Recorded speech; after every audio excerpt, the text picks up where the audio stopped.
Galera, sejam muito bem-vindos a mais um episódio do The Byte. Neste episódio vamos falar da IA, da inteligência artificial do X, antigo Twitter, que tem feito umas polêmicas bem pesadas por aí. Temos também aí vazamentos e rumores de GTA 6. Vamos falar da repercussão do episódio com a Lanzoca e vamos falar de mais coisa aí. O Van Depp quer falar com vocês. Então, gente, no penúltimo episódio, eu falei pra vocês que assisti um anime, assisti alguns episódios de Death Note e eu quero, passar meu feedback, o que eu achei aqui com meus colegas e com vocês. Também quero saber os filmes que vocês assistiram e uns detalhes sobre o episódio do Alan, que nem o Edu falou. E também vamos discutir um pouco de Stranger Things e possivelmente pluribus com spoilers, mas a gente vai avisar.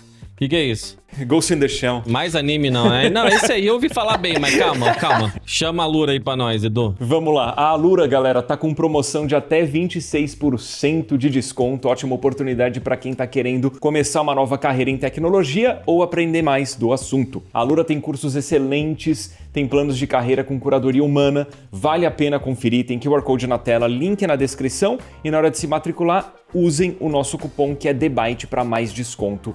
Ainda, bora pro episódio.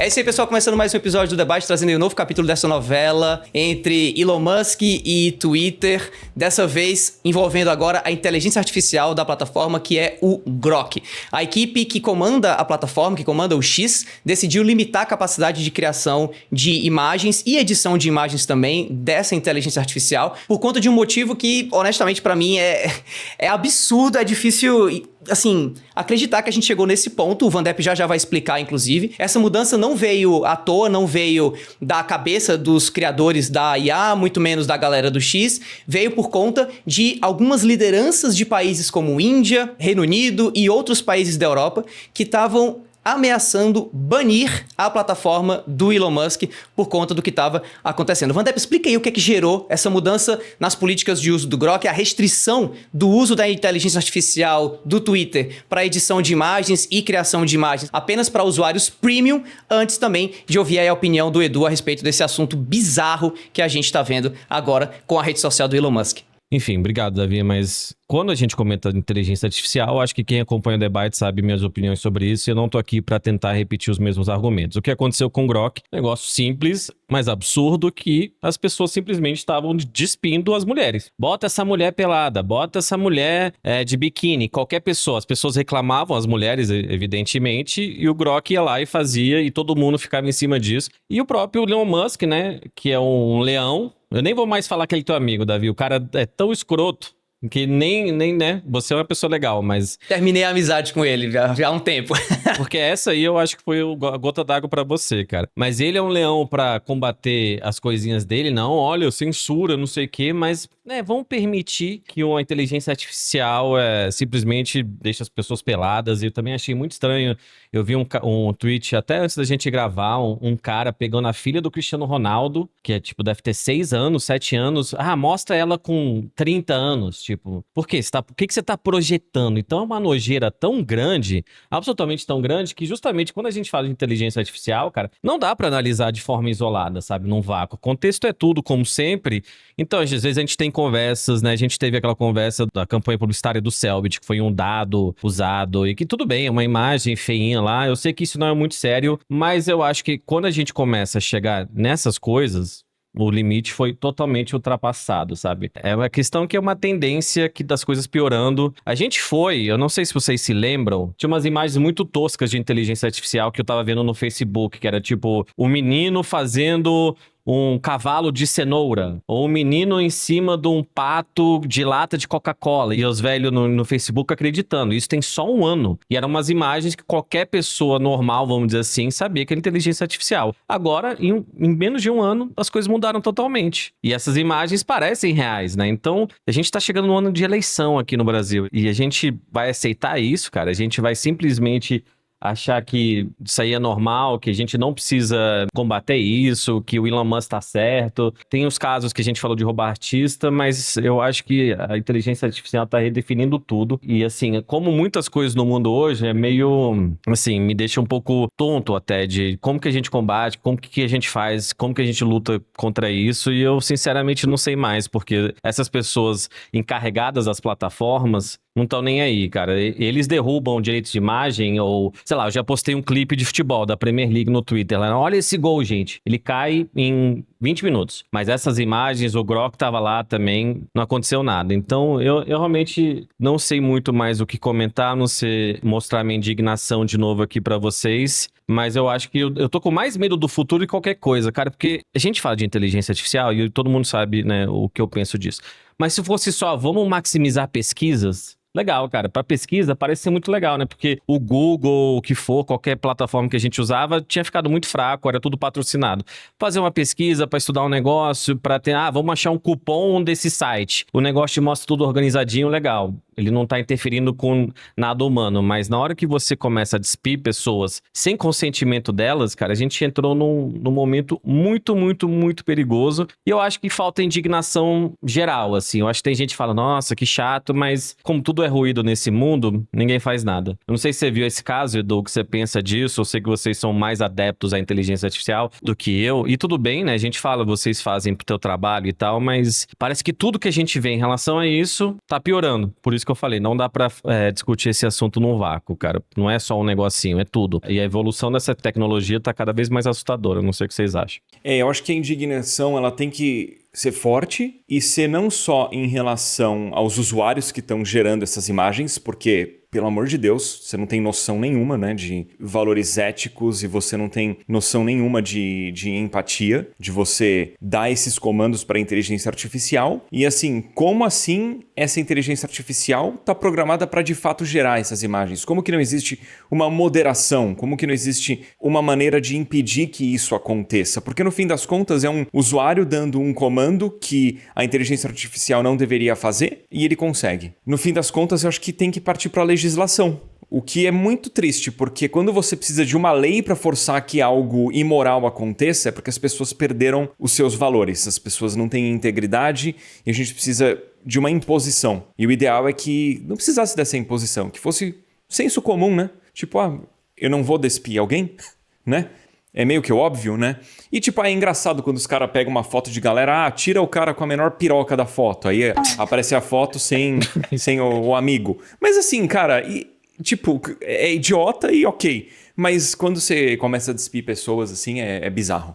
Um argumento que eu vi a galera fazendo, assim, quem defende a manutenção desse tipo de funcionalidade aí no Grok bizarra, é que, dá pra fazer inclusive com o próprio Elon Musk. Aí tem um monte de imagem no Twitter do Elon Musk de cueca, do Elon Musk de biquíni e tudo mais. Ninguém quer ver. Como se tivesse algum tipo de equivalência, né? Exatamente, isso, assim. Não é porque funciona pra todo mundo que tá ok fazer com todo mundo, assim. É até uma opinião bem, na minha visão, bem imatura, bem infantil de olhar essa situação. Ao mesmo tempo, eu penso que a gente precisa cada vez mais, ao passo que essa questão da inteligência artificial vai continuar evoluindo, né? Como eu já falei várias vezes, esse é um trem que já saiu da estação, ele não volta mais, assim, de maneira nenhuma, na minha visão. Eu acho que a gente tem que, assim, começar a tratar, inclusive olhando porque o Edu acabou de falar, uma diferenciação do que é a tecnologia e do que é o uso que é feito por uma plataforma, por uma empresa e tal. Até porque, até o momento, a gente tá bem no comecinho de 2026 ainda e tal, né? Beleza, mas assim, até o momento recente, assim, nos últimos meses, eu não tenho visto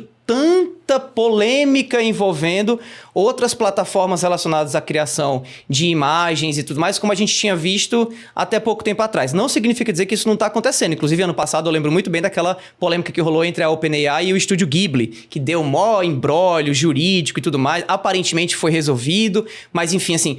Mas eu acho que as coisas, logicamente, vão acabar caminhando para um lugar de estabilidade, inclusive por ótica jurídica, por questão de legislação, como tem que acontecer mesmo. Agora, eu acho que especificamente no caso do X, no caso do Grok, no caso do Elon Musk, eu acho que existe quase que uma intencionalidade por parte de quem tá ali dentro de fazer, não só fazer o mal necessariamente, mas fazer de tal modo que eu percebo que hoje em dia o X está tentando tomar o lugar que já foi do 4chan, sabe? De ser aquele espaço onde pessoas vão estar ali, meio que protegidas por uma certa liberdade de expressão, mas livres para fazer o que elas quiserem. E ali dentro, você vai ter não só pessoas fazendo coisa errada, mas pessoas permitindo que pessoas façam coisa errada, sabe? E assim, eu entendo pela ótica maluca de alguém por trás disso daí no X, que o motivo de fazer isso é porque isso vai gerar viralização. Se nada tivesse acontecido, a gente não tava comentando sobre isso. E, obviamente, tudo que gera viralização nessa sociedade doente que a gente tá hoje, gera atenção e gera pessoas indo pra lá. Tanto que a gente ouve muito pouco falar hoje em dia das alternativas do X, como é o caso do Blue Sky, como é o caso do Threads. Por quê? Porque lá não rola polêmica. Lá não acontece nada demais, assim. Lá tá todo mundo na sua, fazendo o seu, compartilhando conteúdo, compartilhando experiências e tal. E aí, no X, que tem toda essa maluquice que tá acontecendo, a gente acaba tendo o maior número de atenção, o maior número de, digamos assim, de matérias, de notícias sobre a plataforma, chamando a atenção para isso. Então, eu acho que passa, assim, a solução para isso, na minha visão, passa não só por a gente, de fato, pressionar os governos, pressionar as entidades a pressionarem essas empresas, juridicamente falando, como também a gente, como usuário dessas plataformas, tem que começar a pensar bem se vale a pena continuar dentro do X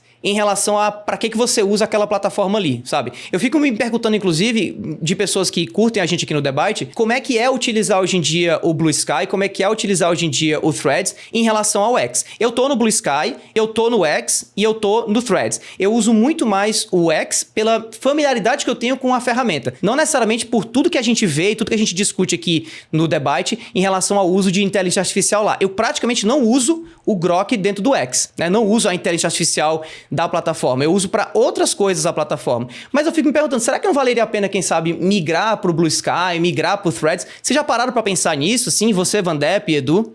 Eu sinto que quanto menos rede social eu uso, melhor. Então, quando eu comecei a perceber que o Twitter tinha virado um ambiente para espalhar ódio e fazer caça às bruxas, não necessariamente sabendo por que a caça às bruxas estava rolando, sem saber fatos, quando eu vi que comigo falavam absurdos de coisas que eu nunca tinha feito, eu falei, cara, isso aqui não é lugar para mim. Então o meu uso de X hoje em dia é muito restrito, é mais para responder alguma curiosidade que alguém mandou, para agradecer algum comentário, mas eu não fico rolando feed, eu não fico usando a plataforma. E isso para mim se estende também para o uso de Instagram, que eu pouquíssimo uso, TikTok, que eu de vez em nunca abro para ver como que tá o meu perfil, e é isso. Então eu acho que ao invés das pessoas quererem substituir o X por outra plataforma, era melhor simplesmente deixar de usar. Virando o ano de 2025 para 2026, uma coisa que eu queria fazer e eu fiz foi tirar o carregador do meu celular do meu quarto, colocar no meu escritório e a partir de umas 7 da noite eu já não tenho acesso ao celular mais, eu vou ver o celular de novo no dia seguinte, depois que eu tomei café da manhã, que o dia começou. Então eu acho que as pessoas,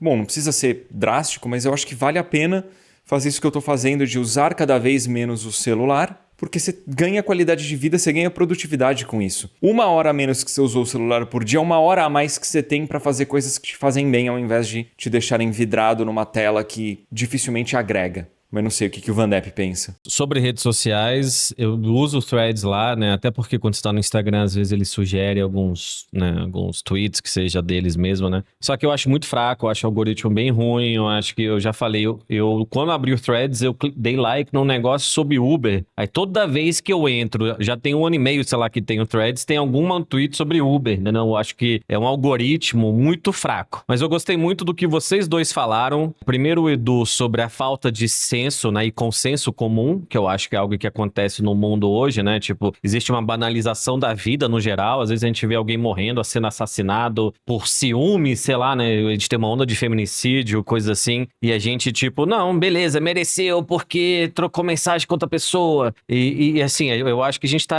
se perdendo muito nesse sentido. E do Davi, que ele falou de intencionalidade do Elon Musk da plataforma. Eu acho que eles sabem o que estão fazendo. né? Não posso afirmar 100% do Elon Musk, mas assim, eu não sei nem se a gente pode usar essa expressão no vídeo no YouTube, mas assim, eu sinto que tem gente usando isso para fazer pornografia infantil, entendeu? A gente tá muito indo além de consenso de mulheres. E se você é uma mulher que trabalha com uma plataforma e se sexualiza e tá brincando com isso no Twitter, você já, me bota, você nem precisa, porque você já fica pelada na internet, mas sei lá, se você é um influencer ou você trabalha com isso e você tá brincando com, me bota no biquíni, me bota nesse lugar, você tá normalizando isso. Eu acho que normalizar o novo normal é o grande perigo.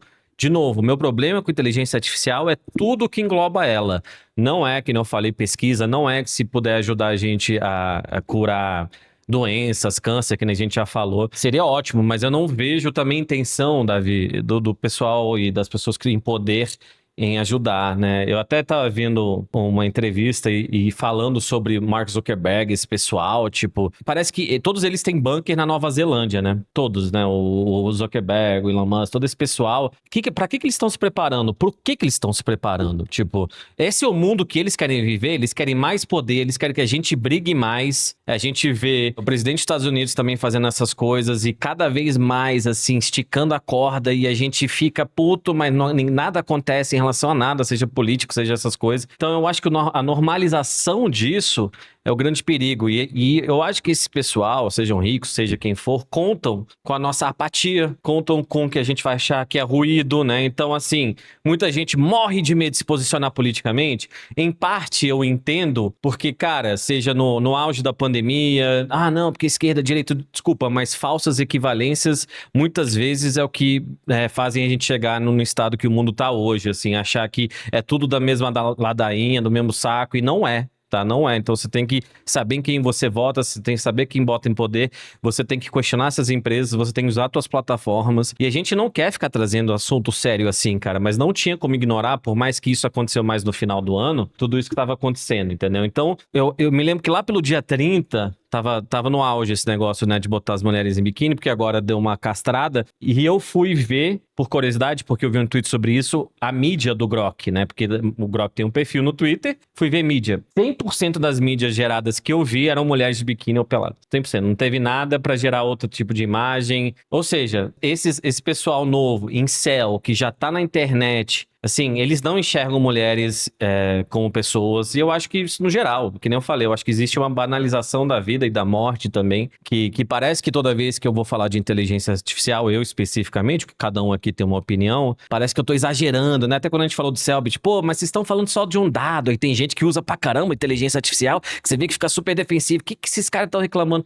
Não é sobre um dado na campanha publicitária sobre o Selbit, tá? Aquilo foi um exemplo que a gente usou como gancho para explicar como funcionam os bastidores disso, e parece que teve um pessoal que entendeu. Mas, gente, a gente não pode começar a aceitar tudo, velho. A gente não pode começar a aceitar e sem discutir, e principalmente ter medo de ser chato, sabe? Então, tem tanta coisinha que aparece de inteligência artificial que só é chata, tipo, eu vi um tweet também, nossa, fazer arte de AI é fácil, né? Mas não é, olha aqui esse negócio que eu fiz vários prompts, não sei, e fica feio, cara, Olha, nunca mais vamos precisar de diretores e roteiristas, aí você vê, sei lá, os Simpsons que o cara fez é sempre horrível. A gente vai falar de Pluribus no final do episódio, onde há uma dimensão, há uma profundidade. O Vince Gilligan tá tentando contar uma história e parece que as pessoas estão na internet tanto, cara, que elas esquecem. E desculpa, eu sei que eu falei bastante, mas um ponto do Edu sobre internet, TikTok, eu nessas férias, graças a Deus fiquei em São Paulo, não viajei, e meu bairro, que é super,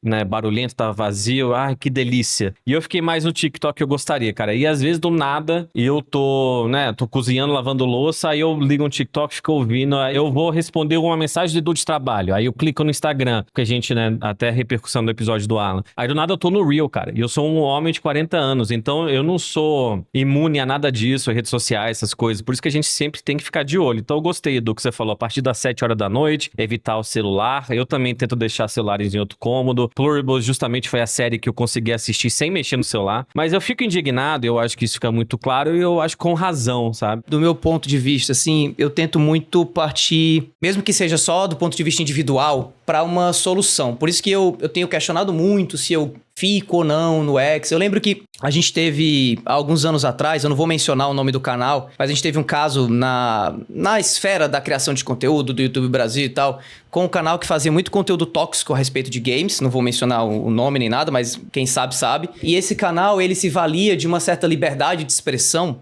pra destilar ódio, todo tipo de conteúdo bizarro que você possa imaginar, racista, preconceituoso e tal. E assim, o que resolveu o problema que esse canal tava gerando não foi a consciência do pessoal do YouTube que pesou e eles foram lá e baniram o cara. Foi meio que um levante, cara. Tipo assim, e eu fiz parte disso, sei de outros criadores que fizeram parte também, sei de muito público, pessoa comum que foi atrás, e a gente atazanou basicamente todo mundo que mexe, todos os assim, líderes brasileiros de plataforma, Facebook, YouTube, e a gente realmente fez a nossa voz, digamos assim, ser ouvida, e o cara foi banido. E o cara não só foi banido do YouTube, o cara foi banido de um monte de outras plataformas. Até hoje ele tenta voltar e vai lá e acaba sendo banido. E assim, eu guardo na minha memória esse exemplo como um exemplo que me leva a creio que eu vou dizer agora, que a gente só vai ver uma solução relacionada a esses problemas que as IAs geram quando a gente, enquanto sociedade, levantar para os problemas que a IA mal utilizada representa. Eu acho que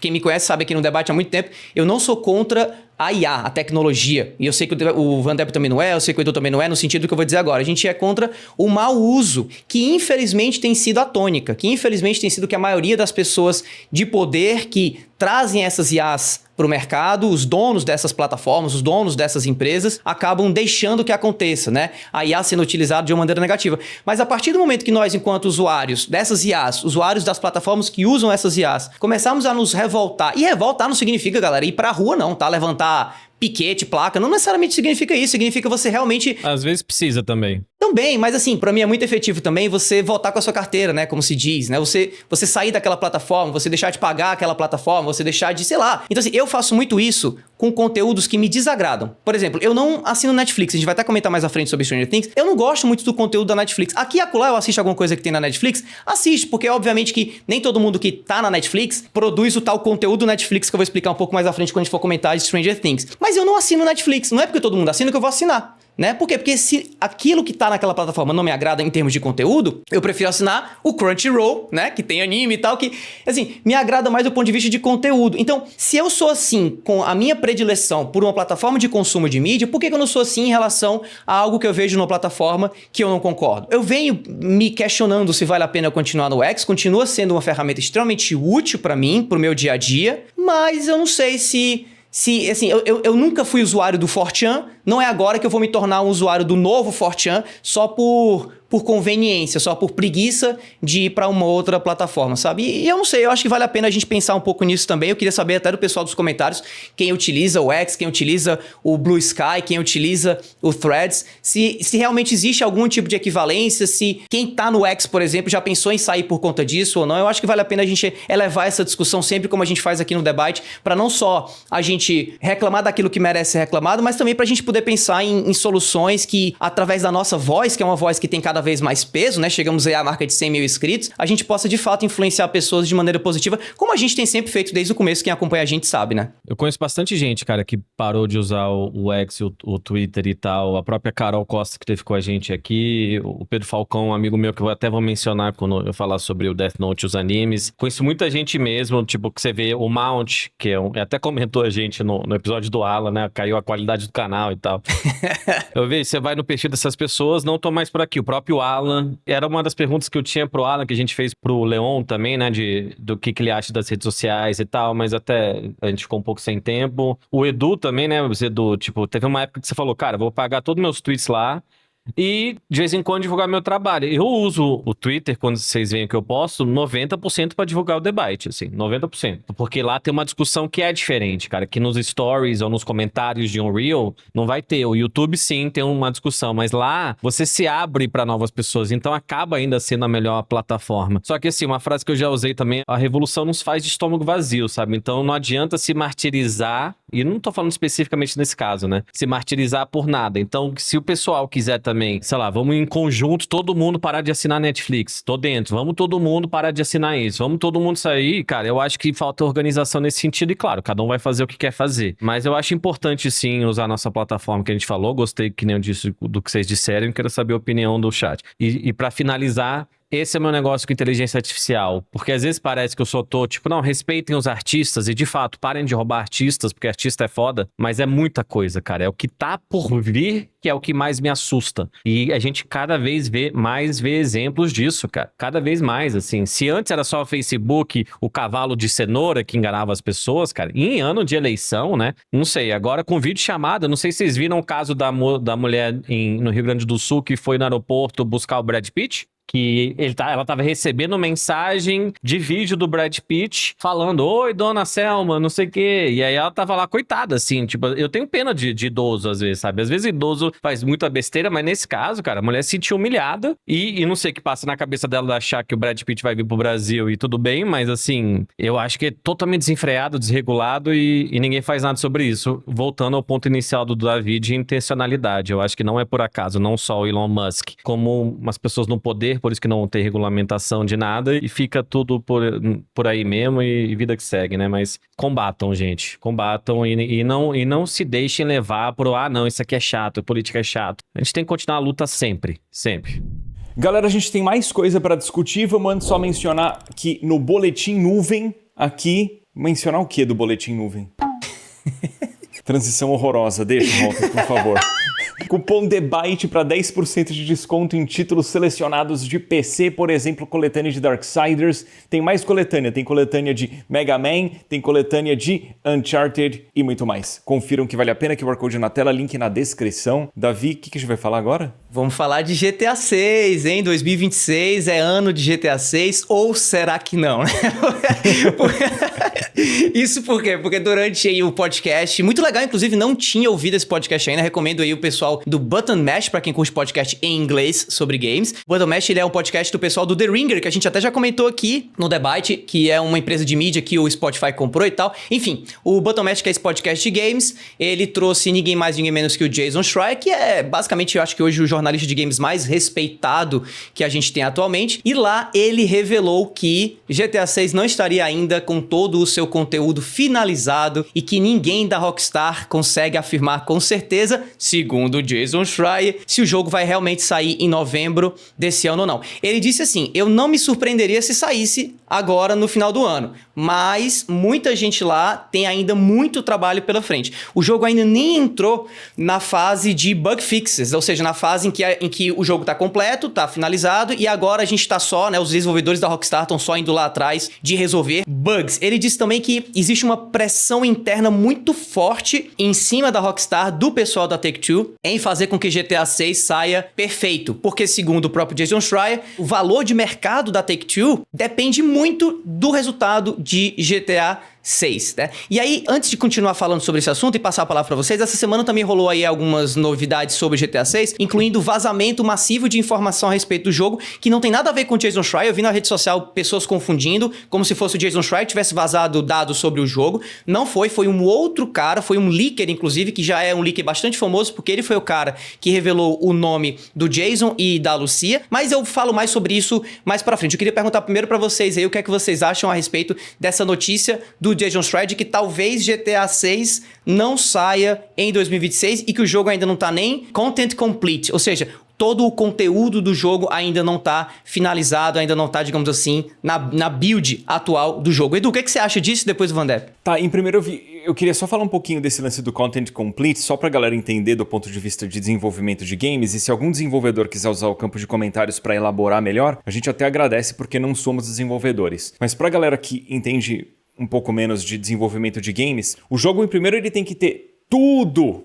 feito, história, todas as features implementadas, etc. Você precisa conseguir jogar o jogo do início ao fim, para daí ele ser, entre aspas, finalizado. E essa finalização é correção de bugs, que daí envolve você refinar o código, é você perceber probleminhas que precisam ser corrigidos, mas quando o game está content complete, a ideia é você não acrescentar nada no jogo, não vai ter uma missão nova, não vai ter um veículo novo, vai ter tudo inserido no game, menos a questão de correção e refinamento final. Então, se o GTA 6 não está content complete de fato, isso pode ou não ser um problema. Eu imagino que a Rockstar, com a estrutura que tem, ela em 4, 5 meses, com o game Content Complete, ela consegue dar uma boa limpada geral. mas não dá pra imaginar que um game do nível do GTA 6 vai ficar content complete um mês antes do lançamento. Até porque o game precisa de algum tempo antes do lançamento para conseguir fazer a mídia física rodar do início ao fim. A gente vê muito game hoje em dia saindo com o patch de Day One,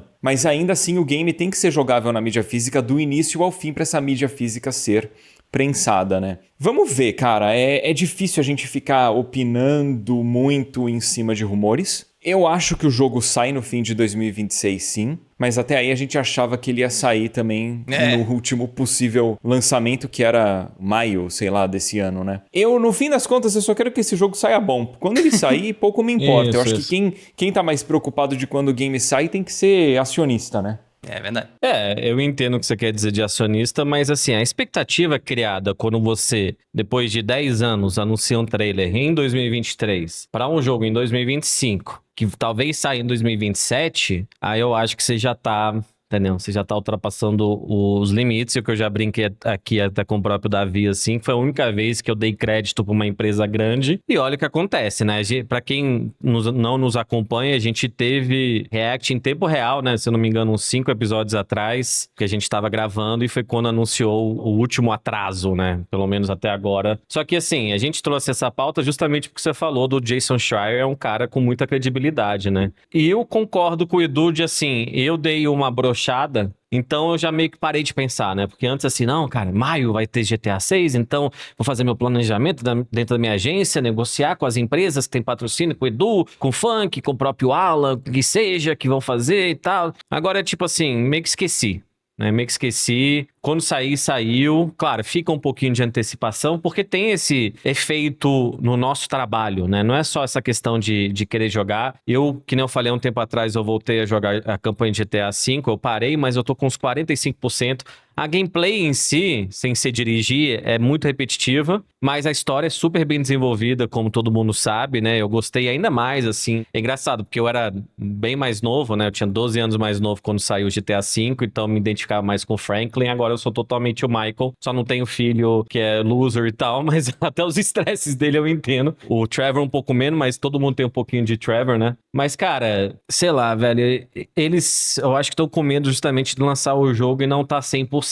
Assim, o jogo realmente tem que sair e basicamente tá impecável. Mas eu não entendo porque essa antecipação ou a pressão, talvez, de lançar o trailer em 2023, cara, e falar que vai ser em 2025, que era o meu argumento sempre que a gente discutia isso, e o Davi discordava e ele tava certo. De tipo, cara, não tem porquê, sabe? A gente existia uma cobrança, mas ninguém sabia nada, né? Então, o que você achou dessa história, Davi? Cara, pois é, eu acho que, assim, eu concordo com o Edu quando ele fala que o ideal é o jogo sair quando ele estiver pronto. De fato, eu acho que ninguém discorda disso, e eu acho que todo jogo tem que vir quando ele tiver que vir, né? A frase lá do Shigeru Miyamoto, que eu acredito que é do Shigeru Miyamoto, não sei se já foi desmentido, se foi ele que falou mesmo ou não, de que um jogo ruim lançado, ele é eternamente ruim, né? E um jogo bom que demorou pra ser lançado, ele é um jogo bom. Então, no fim das contas, quanto mais demorar pra lançar o GTA 6, contanto que o jogo venha perfeito, entre aspas, porque não tem nenhum jogo perfeito, legal. Mas, ao mesmo tempo, cara, te dou total razão aí, Vandep, porque eu acho que existe hoje toda uma economia que gira ao redor de GTA 6. Acho não, eu sei que existe toda uma economia que gira ao redor de GTA. Eu tô falando principalmente de GTA 5, né? Você tem todo um grupo de criadores de conteúdo que cria conteúdo em cima de GTA 5. Você tem a galera do GTA RP, por exemplo. Você tem toda uma Rockstar Games que hoje em dia se sustenta em cima do elemento Grand Theft Auto, né? Porque a Rockstar já criou, já produziu, já desenvolveu outros jogos antes, mas hoje em dia o foco é basicamente Grand Theft Auto ou então Red Dead Redemption, né? E você tem a Take-Two, que é uma empresa que não é dona só da Rockstar, que é uma empresa que também trabalha com outros jogos, mas que provavelmente, pelo que tá tudo aparentando aí, pelo que o Jason Schreier falou, é uma empresa que depende de GTA 6 para ter o seu sucesso, sei lá, né, financeiro, do ponto de vista de acionista e tal. Então, é uma conta complicada de se fazer e assim, aquilo que motivou o meu comentário lá atrás, eu fui até dar uma olhada, acho que no episódio 80 que eu comentei que eu achava que GTA 6 não estava ainda finalizado por conta exatamente do que tá acontecendo agora. Eu reforço nesse episódio aqui 101 do debate. Eu acho que o motivo de GTA tá demorando tanto para sair é que a atmosfera, o momento, o relevo onde GTA 6 vai ser lançado, é um relevo muito difícil, muito complicado de você ter um jogo que se apoia tanto na cultura pop, que se apoia tanto nas críticas ao que está acontecendo, as críticas à sociedade, à política, à economia, como é GTA, sabe? GTA depende muito de o jogo sair no momento em que tudo que está sendo falado dentro do jogo faça referência ao que está acontecendo na vida real. E parando para pensar assim, parando para considerar, melhor dizendo, que o público principal de Grand Theft Auto 6 é o público americano, os Estados Unidos eles não estão passando de ano para ano, eles estão capotando de ano para ano, né? Assim, o país está entrando num vórtice de mudança, de transformação social, infelizmente, na minha opinião, pro mal, né? Pro pior, que internamente, aí é a minha opinião, pode ser que eu esteja errado, internamente eu acho que muita coisa está sendo revista. Por isso mesmo que um dos comentários aí que o tal do Leaker, que não é o Jason Schreier, né? O nome dele é o Game Roll, né? Que foi o cara que acertou o nome do Jason e da Lucia anteriormente. Então, uma das coisas que ele comentou foi que o capítulo 5, né? O jogo vai ter 5 capítulos. O capítulo 5, ele ainda não tá finalizado. Tá rolando cortes e muita coisa tá sendo refeita, tanto a título de missões, como a título de features, porque o jogo ainda não tá content complete, como a gente mesmo comentou. E eu sinto que eles estão tentando meio que refinar esse momento final, esse capítulo 5, para que a história de GTA 6 conclua de tal modo que ela caiba dentro do zeitgeist do público americano de 2026 ou de 2027. Eu acho que a gente vai, inclusive, depois que GTA 6 sair, a gente vai ver muita matéria sobre desenvolvedores comentando funcionalidades, personagens, partes do enredo que foram cortados porque não mais refletiam a sociedade americana que antes eles tinham achado que ia se desenvolver, que ia caminhar. Porque esse jogo está sendo desenvolvido há quantos anos? Sei lá, 10, 8 anos? Os Estados Unidos mudou completamente nos últimos 10 anos. Não sei se vocês concordam comigo. Então, esse jogo, ele precisa acompanhar essas mudanças. E isso, obviamente, significa dor de cabeça para os desenvolvedores, né? O que é que vocês acham a respeito disso? Você tinha feito esse ponto antes, eu também tinha discordado, né? Não, eu falei, não é possível que esse jogo não tá 100% escrito. Talvez não tá pronto, mas eu tinha sentido que o jogo tá 100% escrito. Eu continuo achando, talvez existam algumas adaptações, e concordo com o que você disse agora, de tipo assim, a cultura mundial tá mudando, a americana nem se fala. Que fase dos Estados Unidos da América, hein? Pois que é, né? fase, assim, tipo... E o GTA eu acho que é a melhor e a maior sátira desse país e dessa cultura, tanto por isso que, eu não sei se foi o Dan Houser, né, naquele podcast que a gente cobriu, que falou, não vejo saindo dos Estados Unidos, porque justamente é uma crítica muito grande, e uma crítica muito justa, né? Eu acho que tem certas coisas que não mudam, né? Tipo, seja falando de esquerda ou direita, o que eles vão zombar ou não, mas eu não sei o que eles estariam adaptando, e eu acho que eles sabem que se eles tivessem que fazer alguma mudança no roteiro enorme e tal, ia demorar muito mais. Então, ao meu ver, eles estão ajustando mais bugs, eles estão talvez finalizando animações e muitas coisas do tipo, porque tem um ano, né? Quer dizer, novembro, 10, 11 meses aí até sair, mas não sei, você acha que o jogo tá mais perto de ser finalizado, Edu? O que você acha disso, de eles estarem escrevendo coisas novas? O que você presume? O que o Davi falou faz muito sentido. É muito difícil adivinhar se é o que está de fato rolando lá dentro ou não. Mas eu acho que se eles têm que revisar, se eles têm que modificar o conteúdo que está dentro do jogo, isso é bem problemático para o tempo de desenvolvimento. Porque você perdeu tempo desenvolvendo algo que não vai ser usado, e aí você tem que refazer aquele trecho que demanda um novo tempo de desenvolvimento que não tinha sido inicialmente planejado. E concordo que o jogo é uma sátira à cultura, à sociedade, à economia, à política americana, e os tempos atuais são cada vez mais difíceis de navegar, porque tudo se problematiza e tudo está cada vez mais polarizado. Se o jogo não está finalizado e está sendo revisado em termos de certos acontecimentos da história, isso pode significar um atraso maior. Mas é isso de fato que está acontecendo? Esse que é o difícil de discutir, né? O argumento faz sentido pra mim se fosse um jogo de um menor escopo. Eu acho que se eles fossem escrever coisas novas, isso eu acho que tem que adaptar tudo e não só a história, né? Eu acho que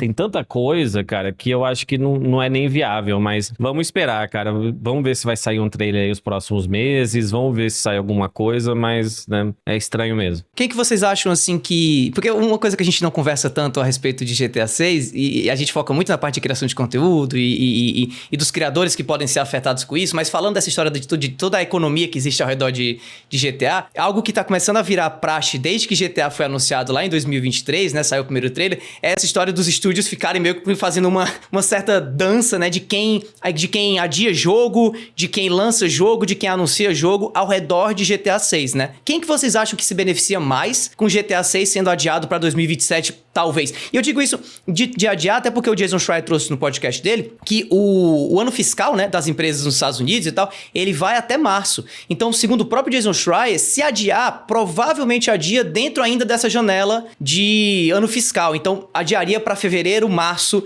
do ano que vem. Quem que vocês acham que nesse meio termo aí, digamos assim, se beneficiaria mais de um adiamento de GTA 6? O Wolverine, Edu, você acha? Jogos assim? Eu acho que jogos AAA mais do que qualquer um. De maneira geral, jogos AAA que sejam de ação, aventura, terceira pessoa, mundo aberto, aquele jogo padrão popular, sabe, de ação. Mas no fim das contas, cara, é uma situação em que, assim, você preparou o teu jogo, ele tá pronto para ser lançado, lança. Você vai ficar tentando esquivar do que a Rockstar vai fazer, você só vai se ferrar. Porque teve um monte de estúdio tentando esquivar e perdeu o ano passado. Lançar na mesma semana, no mesmo mês, não dá, que vai ser totalmente ignorado. Então eu entendo esse tipo de planejamento, mas concordo, só lança, né? A indústria de cinema faz muito isso. Não vamos lançar no mesmo final de semana que o Top Gun Maverick, né? Porque... Só que teve, né, o Barbie e o Oppenheimer, que foi bem interessante, que dois filmes bem diferentes e todo mundo foi pro cinema pra assistir os dois e tal. Mas vamos ver, inclusive, chegou a hora de falar sobre Death Note. Bom, pra quem é novo aqui no debate, eu nunca assisti o anime. Nunca tinha assistido o anime. Até vou dar um pouquinho de contexto da minha vida rapidinho. Nós aqui somos velho. Não. O Edu deve lembrar também, cara, quando chegou o Cavaleiro do Zodíaco no Brasil, isso que é final de 94, eu acho, na falecida Manchete. E pra mim foi muito marcante porque absolutamente todo mundo que eu conhecia assistia, desculpa o termo, essa bosta, tá? Desculpa, deve ter gente que gosta. Peraí, não. Depois você fala, lugar de fala, cada um, depois você fala essa bosta. Me sinto ofendido pessoalmente. Fique, depois você fale. Eu tenho memórias traumatizantes, e eu juro, eu tenho memória fotográfica muito grande, de eu estar jogando bola com meus amigos, né? A gente jogava bola, sei lá, das 3 às 7, né? Brincava na rua, né? Não tinha internet, isso é uma era pré-internet. E aí, do nada, assim, das 7 horas, e eu juro que eu tenho a imagem da bola quicando, assim, todos meus amigos sumiram, porque vão assistir isso. Eu até fingia que eu gostava do Andrômeda lá, enfim... Mas sobre Death Note, uma das razões que eu decidi assistir ele, né, de todas as opções que tinham, foi porque eu gostei da premissa, né? Então eu escrevi algumas coisas enquanto assistia e vou passar aqui, então, por favor, sejam pacientes, mas já antecipo que tinham o quê? São 37 episódios? Me desculpa, jamais eu vou assistir 37 episódios desse negócio. Eu assisti 8 episódios. 8 episódios é suficiente, porque eu falei pros meus queridos colegas aqui também, pra todo mundo assistir os filmes que nunca eu tinha assistido antes, que é o equivalente, né, 2 horas e meia. Enfim, mas vamos lá. Vocês assistiram Death Note, vocês dois, né? Vão ter spoilers até o 8º episódio, quem não quiser, mas imagina uma série de 2007. Vocês esquecem que eu sou velho, que não falei, eu gostava de Jaspion e tal, mas... O episódio 1 eu gostei bastante. Eu gostei dos dilemas morais. Eu gostei muito do Ryuk lá, né? O Ryuk é brabo, é o deus da morte, essencialmente, né? Que é quem dá o livro da morte. O que é o Death Note? Você anota o nome da pessoa, a forma que ela morre, a data, e ela morre. E o livrozinho cai na mão de um japonês superdotado chamado Light. Esse Light é o protagonista mais insuportável que eu já vi em todas as séries que eu... Cara, na moral, velho, eu já vi filme de fascista, mas que tinha uns caras mais carismáticos que ele. Inclusive, eu não sei se meus colegas aqui estão me provocando com essa camiseta de Evangelion. Edu, levanta teu casaco aí, infernal. Não sei se foi de propósito, eles falam que não, ou se eles são muito nerds. Não, essa camisa, pelo amor de Deus, Ghost in the Shell. Não, digo mais aqui, ó. Ó o que é que apareceu aqui, ó. Do nada, ó. Pelo poder das 12 casas do Zodíaco. Ai, pelo amor de Deus. Coisa linda, cara. Coisa linda. Vai ficar aqui agora. Que não eu falei, né? Shinigami Ryuki, Deus da Morte, o primeiro encontro dele com o Light, adorei. Eles conversando, explicando a lore, né? Olha, na hora que o caderno da morte cai na terra, ele vira da pessoa que pega. E esse Light site, aí você acha pra caramba. Mas gostei tudo dele, cara. Dos traços, dos olhos, da lore, da personalidade, do conceito, como ele anda, né? Também essa lore de, cara, você pode pegar meus olhos e encurtar a tua vida pela metade, aí você consegue saber, porque... Pra quem não assistiu, ele pode pegar os olhos, né? O Light, que é o protagonista, que é o superdotado japonês humano, ele pode pegar os olhos do deus da morte e ele vê quando a pessoa vai morrer. Então, enfim. Outra coisa que eu gostei, eu gosto de ouvir japonês. Eu gostei de ouvir japonês. Olha aí, legal. Eu gosto de japonês. Japonês é legal. A estética de Tóquio. Vocês vão pra Tóquio, quem sabe eu vá também, né? É bem lenta a animação. Eu não gosto de coisa muito estímulo. As regras e instruções que aparecem no Death Note, em inglês, em japonês. Gostei bastante. Ah, legal. O que eu não gostei? Vamos lá. Cara, eu sei que eu vou atingir um nervo aqui, talvez com muitos dos meus colegas e pessoas nerds assistindo. Tá mas maluco? a intro é um inferno. Eu nunca gostei dessas intro. Não quero ouvir, pulei todas. Isso que ele não chegou na segunda intro, né? Ainda bem, graças a Deus. Vocês podem até... Mas eu talvez continue assistindo, tá? Não sei se é costume de anime, e eu gosto de monólogos internos, tá? Eu gosto. Mas eles explicam várias vezes o que o cara tá pensando, o que ele vai fazer 30 vezes. Por isso que eu acho que faz sentido a nova geração gostar também, porque é meio Netflix, né? Tipo assim, ó...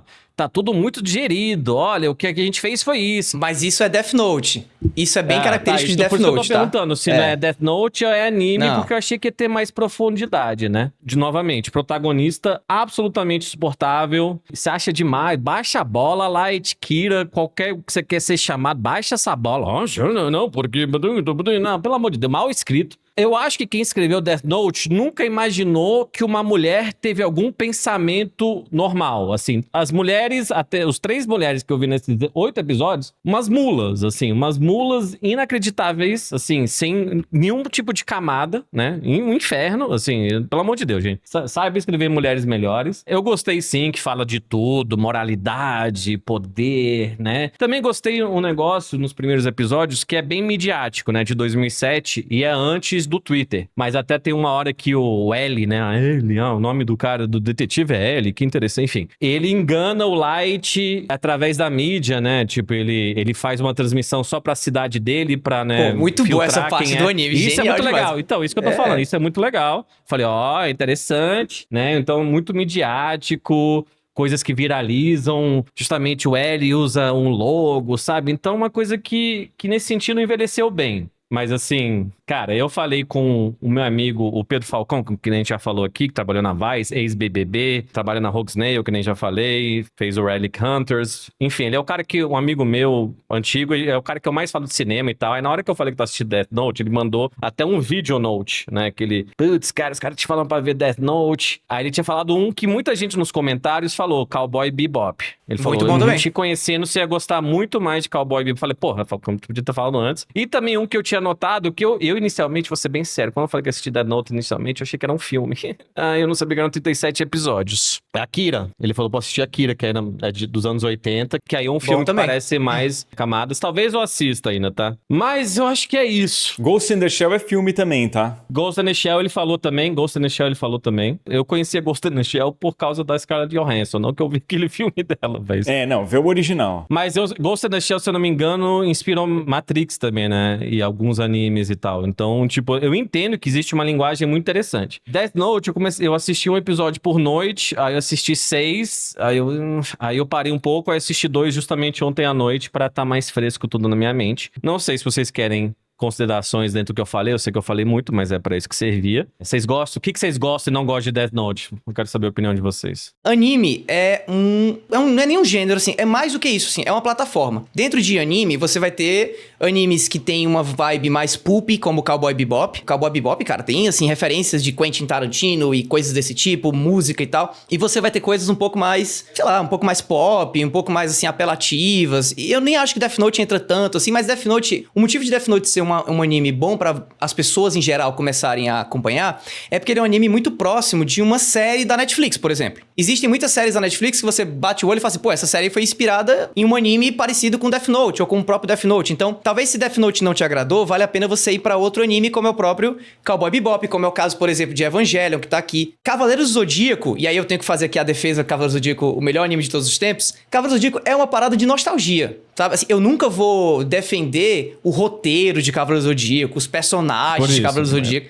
Mas Cavaleiros do Zodíaco é uma parada nostálgica pra mim, assim. É quase como, sei lá, como tem gente que é fã de desenho animado das antigas, sei lá, Rocket Power, Arnold. Então é mais por isso. Mas assim, pra uma pessoa que curte cinema, que curte séries, que curte... Talvez nem Death Note seja o ideal. E Death Note, ele é pra mim um anime que ele é low effort pra você entrar. Você não precisa se esforçar muito pra entrar na estética e tal. E eu acho que nesse sentido ele cumpriu o seu papel de te apresentar o que são os animes modernos. Mas agora que você entende o que é um anime moderno, diferente de Cavaleiros do Zodíaco, que é uma outra pegada, eu acho que vale a pena você ir dar uma olhada em outros animes, inclusive o próprio Cowboy Bebop, o próprio Evangelion que tá aqui, o Ghost in the Shell que o Edu tá curtindo, que eu acho que são animes de gente mais velha, ou pelo menos animes com uma pegada um pouco mais madura do que o Death Note. E você, Edu, o que você acha? Então, a minha experiência com anime, ela começou de fato com Dragon Ball Z. Porque quando criança, assim como o Van Depp, eu não fui fisgado ali pelo Cavaleiros do Zodíaco. Eu até assisti um pouco de Cavaleiros depois, achei legal, mas não é um negócio que eu assistiria novamente hoje em dia. E eu nem vi até o fim. O Dragon Ball Z, eu já gosto mais e eu assistiria hoje em dia de boa. Como assisti um pouco, assisti até o fim da saga do Freeza no ano passado, mas foi um negócio mais de nostalgia, sabe? A minha filha viu comigo e achou divertido também. O Death Note foi o primeiro anime que eu assisti, acho que um pouco mais maduro. Eu assisti em 2017, então foi na época que a minha esposa estava grávida da minha filha e eu gostei bastante. É um anime que me mostrou, nossa, dá pra ter um negócio um pouco mais filosófico, que questiona valores morais. E eu acho que o Van Depp não chegou a pegar uma parte que, sem dar spoilers, que você começa a ter muita questão investigativa e tomada de decisão e tentar esconder quem é o Kira. Eu gostei muito. Não, isso tem já um pouco, já tem. Ele é porque vira meio que um drama policial depois, assim, sabe? Com uma parada sobrenatural e tal. Mas até agora virou um pouquinho mais... assim, fraco, né, nesse sentido. Nesse sentido eu achei bem fraco, assim, é bem assim, todo mundo é burro, ele não é tão inteligente assim e tá sendo mais esperto que todo mundo, assim. Pra mim essa é a premissa. O tal do Kira Light é esperto pra caralho e o resto, assim, todo mundo é uma mula, né? Tipo, os detetives, o pai dele menos, o L lá é ok, mas assim... isso que eu acho que me frustrou um pouco, assim. E esse negócio das mulheres, pelo amor de Deus, eu acabei de ver o episódio lá que ele tem a mulher do policial que foi assassinado, aí ele engana ela porque ela dá um nome falso. Porra, eu falei, essa mulher aqui trabalhou no FBI, essa aqui vai... não, ele mata ela, tipo assim, né? Assim, como se fosse nada, enfim. Mas desculpa, Edu, não sei se você quer continuar, é só porque... não, tipo, eu quero reassistir Death Note em algum momento e, de repente, a minha opinião até mude, mas assim, eu lembro que dos animes que eu assisti foi o que eu mais curti. O Ghost in the Shell eu assisti 2 vezes, gostei muito. Ele é filme, isso que eu acho legal, porque aí em 1h30, 2 você assiste. Patema Inverted é outro que é filme que... pra mim foi genial, eu recomendo muito, porque é um conceito que eu não quero nem falar muito porque é spoiler. Mas assim, você tem uma sociedade que tem que viver no subterrâneo, e aí quando eles tentam sair do subterrâneo tem algo muito esquisito acontecendo na superfície. O Patema Inverted é bem legal nesse sentido. Eu daria chance pra algo mais maduro, e se você assistiu um filme mais maduro, 2 e não gostou, não é pra você e tá tudo bem com isso, né? Eventualmente eu vou assistir. Sabe que eu assisti que eu gostei muito? A gente vai discutir Pluribus daqui a pouco, né? Eu sei que o episódio já tá ficando meio longo, mas tudo bem. Eu gostei de filme. Eu quero ver o que o pessoal dos comentários assistiu. Assisti uma batalha após a outra do Paul Thomas Anderson com Leonardo DiCaprio. O melhor filme que eu já vi bastante tempo. Um filmaço, assim, também politizado. Paul Thomas Anderson, cara, o Boogie Nights ainda nos meus filmes preferidos de todos os tempos. Ele escreveu e dirigiu aquilo com 26 anos. Viu? Boogie Nights é fantástico. Se você nunca assistiu, assista. Stranger Things, a gente não precisa dar nenhum tipo de spoiler. Acho que teve um final bem ruim, né? Isso que acontece de, vamos dizer assim, de esticar uma série. Eu acho que foram 3 anos, cara, entre a 4ª e a 5ª temporada, se não me engano, né? O povo tá com mais velho que nós lá. Maus atores, né? Porque uma coisa é quando você é jovem, Davi, tipo, e você, né, te dando um pouco de contexto, já que você não assistiu, e pro pessoal também, tipo, a Eleven, né, que é Millie Bobby Brown. Eu acho que muita gente falou da falta de expressão dela, até porque ela, né, fez bastante botox e filler. A gente não quer comentar o corpo de uma jovem adulta, mas não sei que tipo de sociedade faz com que uma mulher de 20 anos, né, bote botox e faça isso. E justamente, quando ela era criança, ela podia ser não muito expressiva, justamente porque ela não era 100% humana, vamos dizer assim, né? Ela tem os poderes e tal. Como adulta, eu achei a performance dela bem fraca, mas Noah Schnapp lá, que é o Will, também fraquíssimo. O último episódio é até legal, mas assim, muitos furos que talvez a gente não precise comentar aqui. O último episódio é melhor que o resto da temporada, mas até se você ver a queda da primeira temporada, que tem violência doméstica, assim, tem uns temas mais pesados, pra quinta, nossa senhora, cara, que queda. O que você achou, Edu, dessa última temporada? Cara, o Stranger Things eu lembro de ter gostado bastante da primeira temporada, e as outras eu fui assistindo porque eu gostei do seriado, e pra mim é um seriado que do início ao fim, ele é divertido, apesar dele ser um seriado com tensão bem constante, pra mim ele era bem assim, pra relaxar, sabe? Pra assistir sem pensar muito, não um seriado que me fazia ficar refletindo muito. É tipo de assistir, curtir e acabou. Pra mim cumpriu o papel. Eu gostei, mas eu diria que é uma revolução no mundo do entretenimento, talvez do ponto de vista de indústria de entretenimento, mas não do ponto de vista de profundidade, de mensagem. Pra mim foi divertido, assim. Mas você gostou, Edu? Davi, eu te juro, cara. Tudo era assim. Agora eu lembrei. Aí o que os caras faziam? Virou meme. Os planos, né? Tudo é plano. Ó, esse aqui é o Davi. Esse aqui é o Edu, né? Esse aqui é o negócio. Eu sei que tem criança que assiste também, mas aí é mastigado demais. Tá, aí, né, a própria Winona Ryder, que eu acho que fez uma ótima interpretação na primeira temporada. Meu Deus do céu, velho. Essa mulher não quis estar lá. Will, o tempo inteiro, Will. Então eu achei fraquíssimo. A gente pode também ter o pessoal dos comentários, talvez goste pela nostalgia, que nem eu falei, a terceira temporada é uma que eu gostei bastante, porque ela é bem anos 80, as cores, os temas, as músicas, eles mesmos, assim, bem interessante. A própria Millie Bobby Brown nessa temporada, na 3, deu uma performance bem interessante, mas uma pena. A gente vai falar um pouco de Pluribus, gente, e depois, no final, a gente vai falar mais um pouquinho do Alan. Eu sei que o episódio tá ficando longo. Vocês querem falar com Pluribus de spoilers no final? Eu acho que seria interessante, eu não tenho umas coisas. Então, se você não assistiu, você pode dar uma pulada. É uma pena até, porque eu acho que tem umas 2 semanas que a gente assistiu, cara, mas Davi, você que não comentou Stranger Things, o que você achou dessa temporada de Pluribus? Cara, Pluribus é muito legal, assim, é uma surpresa, assim, não é tão surpresa porque eu já conhecia o trabalho do Vince Gilligan, assisti alguns episódios de Better Call Saul, não assisti a série toda, mas sei que é uma série que eu tenho que assistir, foi mais por falta de tempo mesmo, assim, que eu não tive condição de ver Better Call Saul, assim.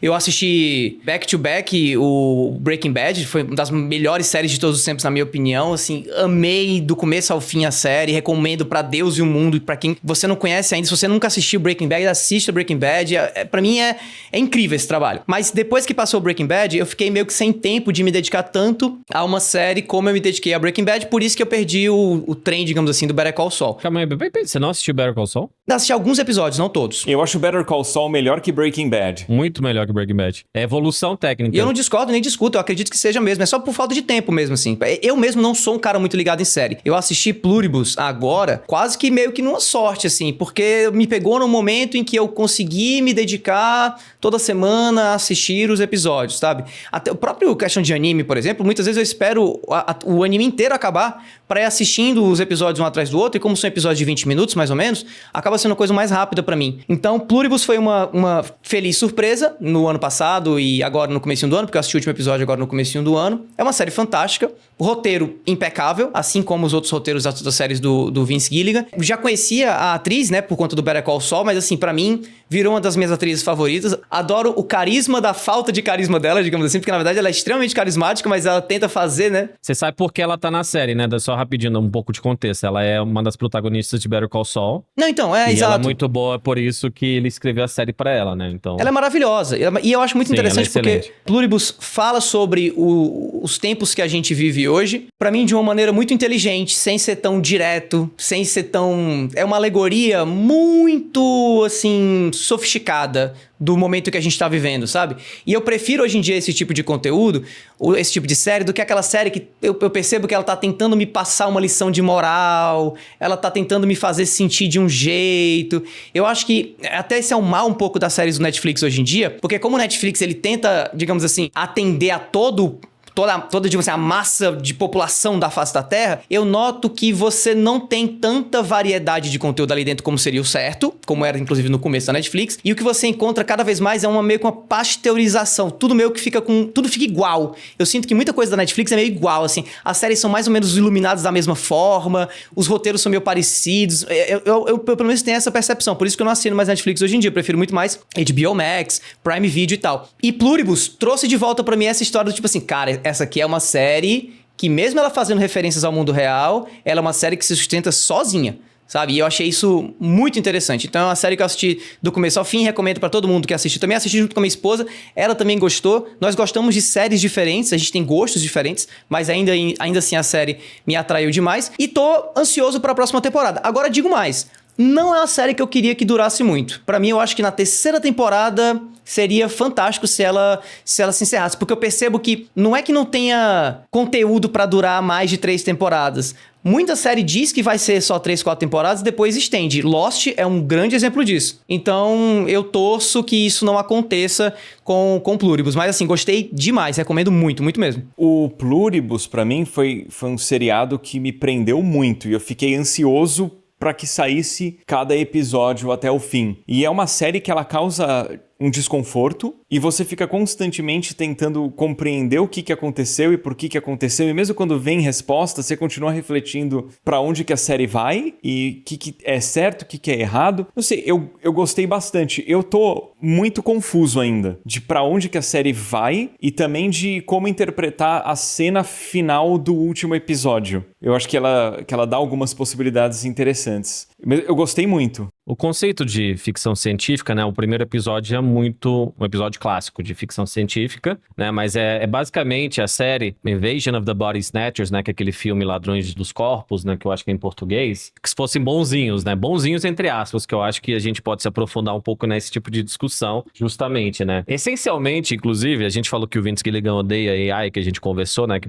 ele nunca usou ChatGPT porque nunca botaram uma espingarda na cabeça dele. Mas, essencialmente, se vocês pensarem, a colmeia, né? Que são os outros não 12 humanos, eles são um tipo de ChatGPT, se tu pensar. Porque você pode te fazer um prompt lá, me traz isso, eu quero desse jeito, eu quero isso. Então, por mais que ele falou que escreveu isso pensando na pandemia, até porque quando que a gente vai gravar isso? Não vou precisar de muitos atores, né? Porque tem muitos filmes e séries que foram gravados durante a pandemia justamente, né? Por causa do distanciamento, né? Mas, que nem eu disse, ele escreveu pra Rhea Seehorn, que é fantástica, tá? Existem algumas coisas, agora a gente pode falar um pouquinho de spoilers, né? Aquela parte das ligações que ela recebe quando ela é rejeitada pelo mundo inteiro, né? Essa questão, sistemas de solidão, né? E a gente também se coloca, se eu tivesse lá, não, eu ia usar o Air Force One também. Eu ia morar aqui, eu ia para umas ilhas, eu ia pedir para que eles me levassem, mas enfim, pros lugares legais, mas eu não ia fazer que nem aquele tarado lá do maluco lá também não, né?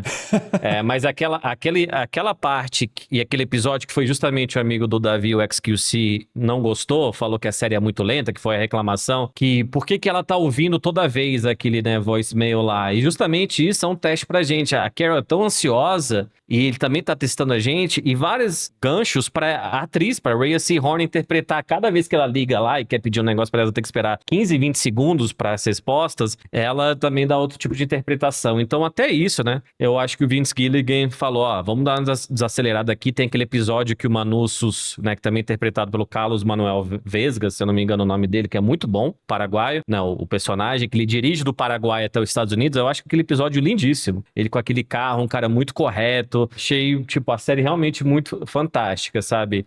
Mas assim, eu tive um amigo meu que falou, não, eles são muito legais, a colmeia. Eu falei, pô, então tu não tá assistindo direito, né?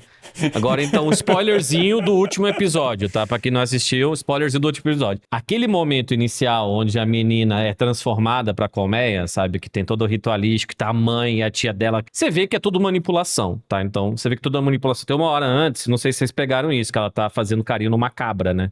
Um bebê cabra lá. E aí na cerimônia de transformação que eles fazem, inclusive uma cerimônia meio indígena, assim que ela se transforma, eles param de cantar, eles, né, botam tudo. A cabrinha vem atrás deles, chama por eles, a cabra vai morrer. Pra mim, isso aqui, me arrepiou de uma forma. Então não dá pra dizer que eles são legais, as intenções deles são boas, tanto que, né, o último episódio, né, até esse relacionamento entre a Carol e a Zoja lá, que Não, agora a gente tá se apaixonando, né? Tipo, ela dá uma apertada, enfim. Tudo é performático. E por isso que, né, o que o Edu falou e vocês estão falando aí, não dá pra saber pra onde vai a série. Eles podem levar pra 1000 lugares, né? Inclusive naquela última cena, né? Vamos lá salvar o mundo e a gente vê. Se não, salvar o mundo pode ser acabar com o planeta, né? Então, realmente, cara, que bom que existe uma série nesse nível, gostei muito. Cara, e assim, apesar de nesses estúdios sempre ter gasto de cortes e coisas assim, você vê uma série que é bem filmada, com cores, né? Uma série que tem muitas cores e muitos takes lindos, que é algo, Davi, que ele fazia menos do Breaking Bad, fez muito no Better Call Saul. O Better Call Saul é cheio de tomadas lindas e super criativas. É por isso que eu falo que a evolução técnica deles, cara,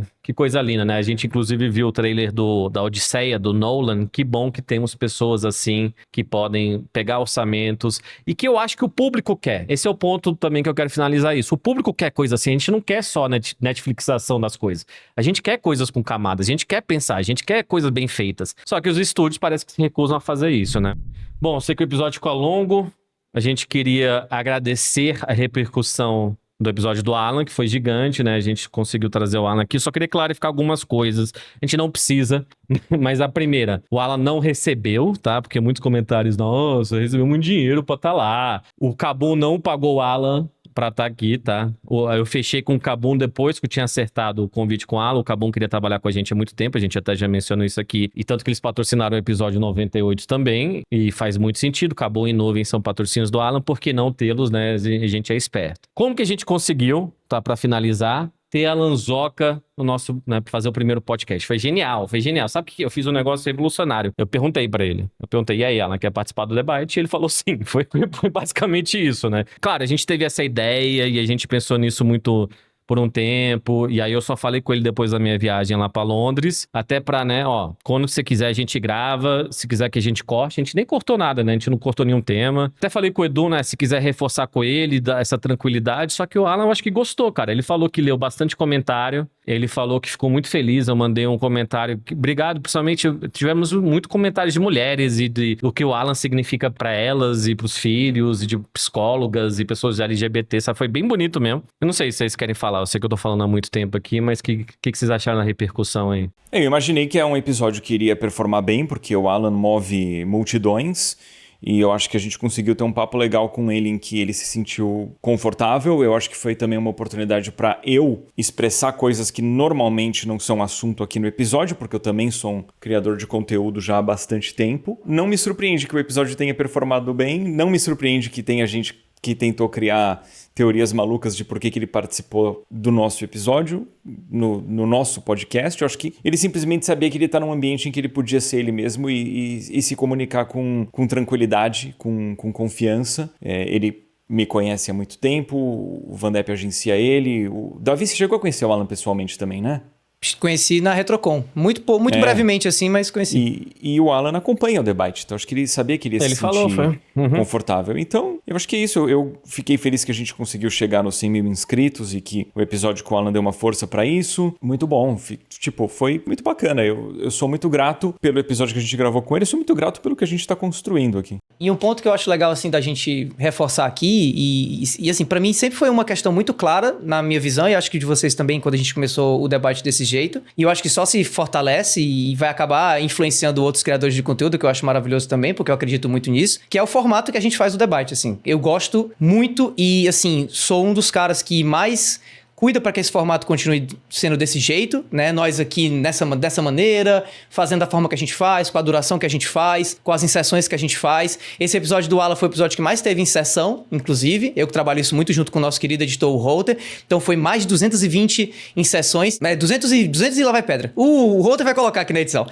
E o mais interessante disso é que são muitas inserções, e no caso do episódio do Alan foi o recorde de inserção que a gente traz no debate. Para quem não sabe o que é inserção, são essas imagens, são esses gráficos, né? Tudo que a gente coloca ali na tela para reforçar ainda mais aquilo que a gente está trazendo. E o mais interessante é que a gente bateu o recorde de inserção e não teve um comentário dizendo assim, cara, muita inserção durante esse episódio, meu Deus do céu. Não, na verdade só teve foi elogio. Feito. Pô, que bacana, não conhecia vocês, adorei esses recursos visuais que vocês trazem para melhorar o entendimento do tema, que da hora e tal. Então, assim, isso é um negócio que, pra mim, valida muito algo que eu já acreditava e, ao mesmo tempo, pra mim, me deixa muito feliz a gente estar trazendo um tipo de conteúdo, um tipo de formato pro YouTube Brasil que, com certeza absoluta, vai ser copiado e eu acho super tranquilo que seja copiado porque eu acho que é um formato super válido e um formato que agrada a todo mundo, inclusive agrada ao Alan Zoca, porque eu acredito que o fato da gente estar aqui, cada um na sua casa e ele também na dele e tal, facilita muito de maneira conveniente uma pessoa participar de onde ela tá, de um programa como esse, em vez de um lugar ou um programa gravado presencialmente também. Eu acho que isso conta muito também. Que foi quando a gente conversou sobre fazer esse programa, eu falei, isso aqui é uma vantagem, sabe? Vai ter Total, gente 100% que eu também não acho, quer, vantagem total, é. que não quer ir até lá, a gente ter o roteiro, então muita gente foi apresentada ao debate por causa do Alan e tal, então eu espero que vocês continuem com a gente, tipo, eu queria sim ter gravado a reação do Davi quando eu falei pra ele que o Alan ia participar, que foi legal, ele Mas, de novo, eu até fiz um post de agradecimento lá no Instagram por 100 episódios, botei uns bastidorzinhos do episódio e eu botei o conceito, né, do debate, não sei se vocês dois viram, tipo aquele texto que a gente fez com a agência, né, o debate é feito para pessoas informadas e querem se entreter com, né, credibilidade e a gente tá fazendo o que se propôs a fazer, então, cara, e o programa eu acho também que é interessante sem convidados. A gente faz convidados pontualmente, às vezes a gente chama especialistas, né? E às vezes é só nós. Então, por favor, toda segunda-feira, se vocês quiserem estar com a gente aí, né? A gente vai continuar, eu acho que investir cada vez mais nessa plataforma. E gostei, obrigado mesmo pelo feedback, foi bem legal acompanhar. E eu tenho uma pergunta. O Davi falou que foi digitalmente influenciado por mim, eu não sei o que é, eu queria saber. Tá, foi isso aqui, ó. Eu assisti o vídeo dos jogos que o Edu zerou em 2025 e tinham lá 2 jogos de Game Boy, cara. E aí eu lembrei que, mano, faz muito tempo que eu não jogo Game Boy. Então eu fui atrás e eu comprei esse aqui que é um Trimway Brick. Cara, e agora eu tô totalmente viciado dentro do mundo dos consoles portáteis de emulação. Muito, muito legal mesmo. Tô jogando aqui um jogo que eu joguei na minha infância, que não é Pokémon, inclusive, mas que é um RPG muito legal de Game Boy Color, que é Mario Tennis, porque vai lançar também jogo de Mario Tennis esse ano, né, daqui a pouco, né, o Mario Tennis Fever, se eu não me engano. Inclusive, recomendo demais Mario Tennis e recomendo também, cara, vários jogos de uma desenvolvedora que fez muito sucesso na época do Game Boy Color e Game Boy Advance, que é a Camelot, e que eu não escuto tanto falar sobre hoje em dia. Eles estão, inclusive, envolvidos com o Mario Tennis atual agora do Nintendo Switch 2, se eu não me engano, acredito que sim. A Camelot, até onde eu entendo, ela foi absorvida pela Nintendo, ela fez Golden Sun, não é? Golden são um dos melhores RPGs de portátil da minha época, pelo menos, da minha opinião até hoje. Então é isso aí. Edu, obrigado aqui pela influência positiva de me fazer entrar no mundo dos portáteis. Jogue da Machine. Aqui, ó. Tchau, gente. Aqui, ó, também, ó. Tchau, Terezinha. Obrigado. Se inscrevam. Até segunda que vem. Valeu.